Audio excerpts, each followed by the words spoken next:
How to understand T-scores and Z-scores from your DEXA scan. Have you ever wondered what those T-scores and Z-scores mean on your DEXA scan report? Understanding these scores is essential for assessing your bone health, especially when it comes to osteoporosis.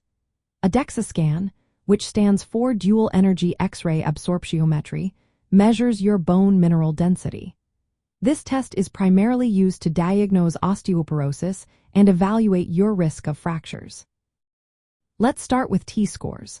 A T-score compares your bone density to that of a healthy young adult, typically around age 30. This comparison helps you see how much bone loss you may have experienced compared to the peak bone mass.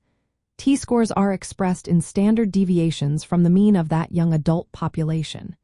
If your T-score is -1.0 or higher, it indicates normal bone density. A T-score between -1.0 and -2.5 suggests osteopenia, which means you have low bone mass but not osteoporosis. If your T-score is -2.5 or lower, it signifies osteoporosis, indicating a significantly reduced bone density and a higher risk of fractures. Now let's talk about Z-scores. Z-scores compare your bone density to others of the same age, sex, and body size. This score helps determine if your bone density is typical for someone like you or if it is unusually low. A Z-score above -1.5 is generally considered typical for your peer group.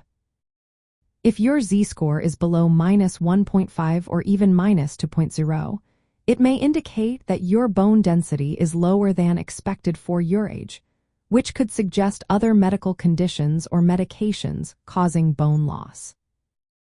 Z-scores are particularly useful for children, teenagers, premenopausal women, and men under 50, as comparing them to a young adult may not be appropriate.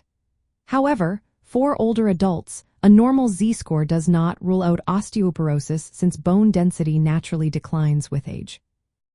Your healthcare provider will primarily use the T-score to diagnose osteoporosis and guide treatment decisions. The Z-score can help identify if there are other medical issues contributing to bone loss that may need further evaluation. In addition to these scores, your fracture history and clinical risk factors are also considered when assessing your overall fracture risk and treatment needs. Tools like the Fracture Risk Assessment Tool, known as FRAX, combine T-scores with other risk factors to estimate your 10-year fracture probability. Understanding your T-score and Z-score from your DEXA scan is vital for accurately interpreting your bone health status. It helps you and your healthcare provider decide on the best management strategies to reduce fracture risk and maintain strong bones. Always remember to discuss your results with your healthcare provider for personalized interpretation and advice.